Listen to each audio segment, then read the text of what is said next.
Today we are going to discuss the rest of antifungal drugs. It is the part 3 of antifungal drugs. Imidazoles that have 2 nitrogen, and the second class is triazoles. There are 3 nitrogen in their structure, and the drugs are fluconazole, itraconazole and voriconazole. And turconazole, that is topical for superficial infection. Both these groups, that are imidazoles and triazoles, are structurally related compounds, have same mechanism of action and have similar antifungal spectrum. Only because of their structure they have been classified into imidazoles and triazoles. Now comes their mechanism of action. You can see here synthesis of ergosterol, which is present in the fungal cell wall. First of all, there is squalene. From the squalene, lanosterol is formed by the enzyme squalene 2,3-epoxide. And from the lanosterol, ergosterol is formed from the enzyme 14-alpha demethylase. Basically, these azoles inhibit this 14-alpha demethylase. Therefore, there will be no formation of ergosterol, and the ergosterol is an essential part of the cell wall and cell membrane of the fungus. When there will be no cell membrane, cell wall, you can imagine how the cell function can take place, and there will be cell death, fungal cell death. You can see here is a drug terbinafine. This terbinafine inhibits squalene 2,3-epoxide, and it basically inhibits the conversion of squalene into lanosterol, and there will be accumulation of squalene in the fungal cell wall, and this squalene is toxic to the fungal cell, so there will be cell death. This is the mechanism of action of terbinafine. From this picture you can memorize 2 mechanisms of action. First one is the terbinafine that act on the first step, and then azoles that act on the second step of ergosterol synthesis. Now we will discuss the drugs one by one. Miconazole and clotrimazole. These are the drugs that have topical uses. We can use them in Chieriasis versicolor, in Curaris, Capitis and Corporis. They are used in dermatophyte infection, in candida infections like in oral or pharyngeal candida infection, in vaginal candidiasis and in cutaneous candidiasis. As regards the adverse events, they have local irritation, itching or burning, because we are going to apply them locally, so there may be local irritation, itching or burning. Miconazole, when we use it for vaginal candidiasis, it can produce vaginal irritation and pelvic cramps. Next is the ketoconazole. I have told you that ketoconazole is a systemic antifungal, and it was in the past was the most commonly used azole.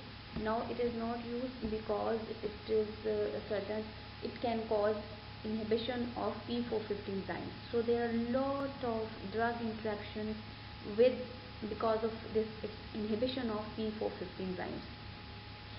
It is the first orally effective broad spectrum antifungal drug. It is effective against dermatophytosis, deep mycosis and candidiasis.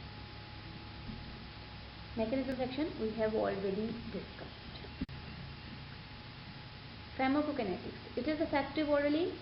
Acidic environment favors its absorption. It have highly protein bound. It is readily distributed to all tissues but not to brain. It is metabolized in the liver and excreted in the bile. It has a long half-life of 8 to 10 hours. Because we give it orally, it can produce nausea, vomiting and anorexia, and it is the most common side effect with ketoconazole. Nausea, vomiting and anorexia. Headache, paresthesias and alopecia. Because it is going to inhibit the ergosterol synthesis. But you know that it is not 100% selective for the ergosterol. Cholesterol synthesis will also be inhibited. So there will be decreased steroid, testosterone and estrogen synthesis from cholesterol. All these hormones are synthesized from cholesterol. So because of these disrupt synthesis, there may be gynecomastia, oligospermia, loss of libido, and impotence in males. In females, because of deficiency of these enzymes, there may be menstrual irregularities and amenorrhea. There may be elevation of the liver enzymes. It can produce hypersensitivity reactions, skin rashes, and itching. I have told you that it inhibits P450 enzymes. So it have drug interactions with cyclosporine, phenytoin, tolbutamide, and warfarin. With these drugs, their serum concentration increases and they can produce serious side effects. Ketoconazole is contraindicated with amphotericin B because amphotericin B have very narrow therapeutic window. We have learned that amphotericin B is nephrotoxic, so we should not combine amphotericin B with ketoconazole, which is the enzyme inhibitor. Uses: it is used in dermatophytosis, in venereal vaginitis, in systemic mycosis, blastomycosis, histoplasmosis, and coccidiomycosis. But it is less efficacious than amphotericin B, and its response is also slower than that of amphotericin B. It have decreased efficacy in immunocompromised patients and in meningitis. It has lower toxicity than amphotericin B, but it has higher toxicity than other triazoles. In Cushing syndrome, high doses of ketoconazole is used in Cushing syndrome. In Cushing syndrome, there is some problem in cholesterol. From cholesterol, there is synthesis of estrogen, progesterone, steroids. Because it is disrupting this step, so there will be disruption of these hormones. We will discuss when we will discuss Cushing syndrome why we use ketoconazole in Cushing syndrome. We will discuss it in detail. We can use it topically in tinea pedis, in tinea pruritus, corporis, and versicolor. Next drug is the fluconazole, which is also a azole. It is a new water-soluble triazole. We can give it orally, intravenously, as well as topical. It has broad antifungal activity, but it is not effective against aspergillosis and mucormycosis.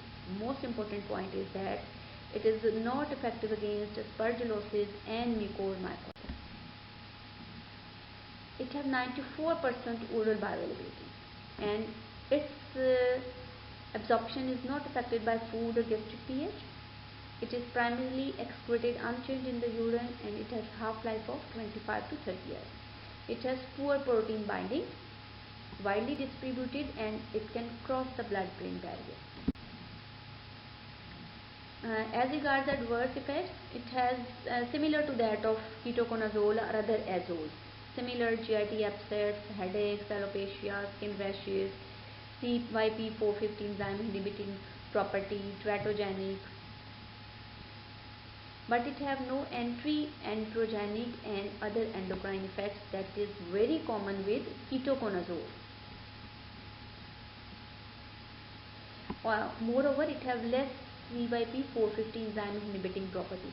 Ketoconazole is a drug, it is the azole that have most notorious for inhibiting the CYP450 enzyme, and that is the why we are not using nowadays ketoconazole because of this CYP450 enzyme inhibiting property.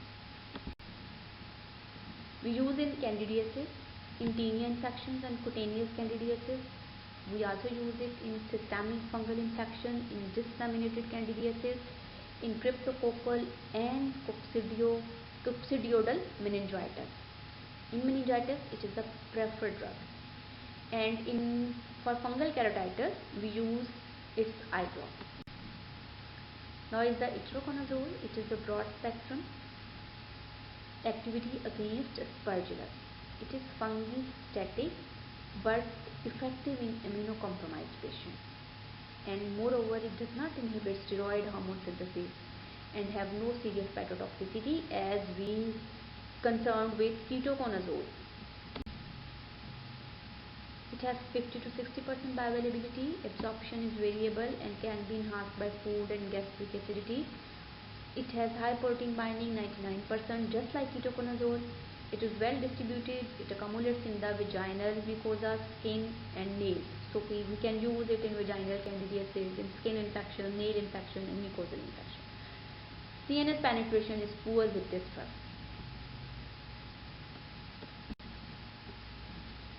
It is a drug of choice for paracoccidiomycosis and chromoblastomycosis. Drug of choice for histoplasmosis and blastomycosis. Esophageal, oropharyngeal and vaginal candidiasis. We also use this in this candidiasis. We can use it in dermatophytosis, but it is less effective than fluconazole. We can use it in onychomycosis, that is a nail infection. We can use it in aspergillosis. Again, adverse effects are same as with other azoles. It has similar CYP3A4 drug interaction profile like that of ketoconazole. Here is the difference between itraconazole and fluconazole.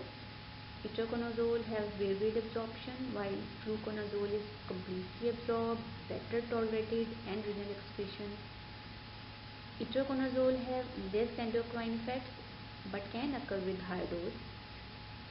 Fluconazole also has less endocrine effects. Less penetration in the CSF with itraconazole, but fluconazole penetrates well into CSF.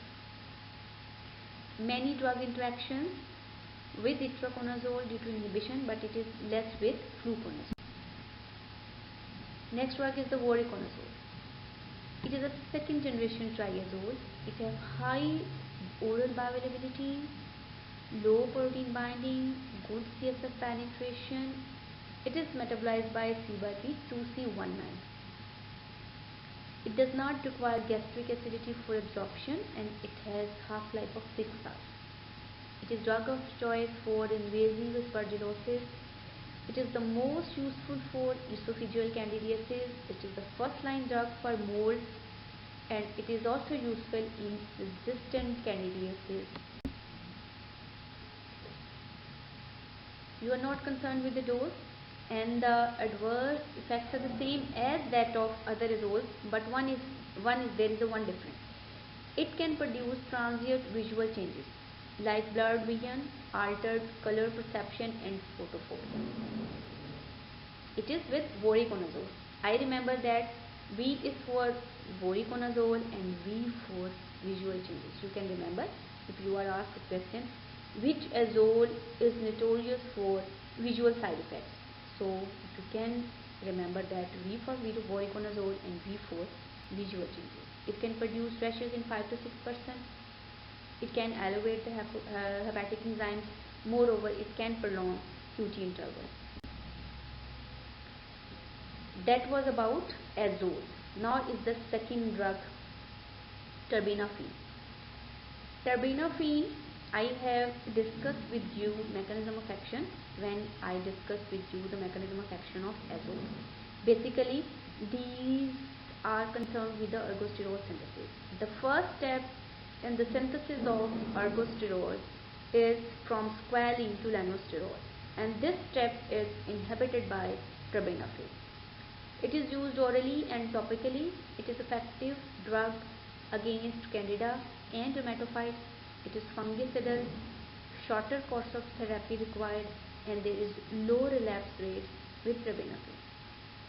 I have discussed with you in detail its mechanism of action. As regards the pharmacokinetics, it is well absorbed orally, highly keratophilic and lipophilic. It likes keratinized tissues. And it concentrates here, so we can use terbinafine in fungal infection of keratinized tissues. It is highly protein bound, poor blood-brain barrier permeability. It has half-life of 15 days. It has negligible effects on CYP450. Adverse events like that of other drugs, nausea, vomiting and diarrhea. These GIT upsets are common almost all the antifungal drugs. But with terbinafine there are taste disturbances. It can cause hepatic dysfunction but very rarely. because we are going to topically it can produce erythema, itching, dryness, urticaria, rashes. We use it in dermatophytosis, in onychomycosis and in candidiasis. Next class of drug is caspofungin acetate. I have told you that in fungal cell wall there is beta-1,3 glucan and beta-1,6 glucan in the structure of fungal cell wall. First of all, these are semi-synthetic antifungal drugs. Azoles are synthetic antifungals and caspofungin is semi-synthetic antifungal. As regards the mechanism of action, it inhibits beta-1,3 glucan that is present in the fungal cell wall, and it is an essential component. Basically, it inhibits this beta-1,3 glucan, not beta-1,6 but beta-1,3. So this important component will not be formed and there will be cell death. Its uses are in the treatment of invasive aspergillosis and candidiasis, which may be esophageal or intraperitoneal. Adverse events are flushing, rashes, and again nausea and vomiting. It can cause phlebitis too. Now you may be asked the question that write down the topical agents used in dermatophytosis. So these are the agents. Tolnafate, it is used in tinea cruris corporis, but it is not effective in hyperkeratinized lesions. Salicylic acid, its effect by keratolysis. Similarly, cycloperoxylamine, it is also used as a topical agent in dermatophytosis. Similarly, Tinifex is an agent that is used as a topical agent. Sodium thiosulfate is another topical agent that is used in dermatophytosis. Benzoic acid is also a topical agent that is used in dermatophytosis.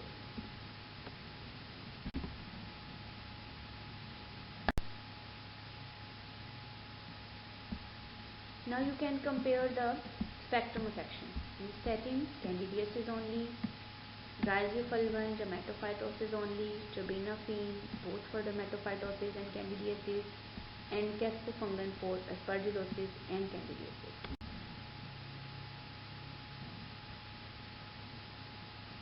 Broad spectrum drugs are the amphotericin B, ketoconazole, flucytosine, and itraconazole. Resistance is basically with flucytosine. Nephrotoxic and anemia producing is amphotericin B. Leukopenia is common with flucytosine. GIP episodes are common with all the antifungal drugs. And overall toxicity, it is highest for the amphotericin B and lowest for the fluconazole and itraconazole. This was all about antifungal drugs. Thank you very much.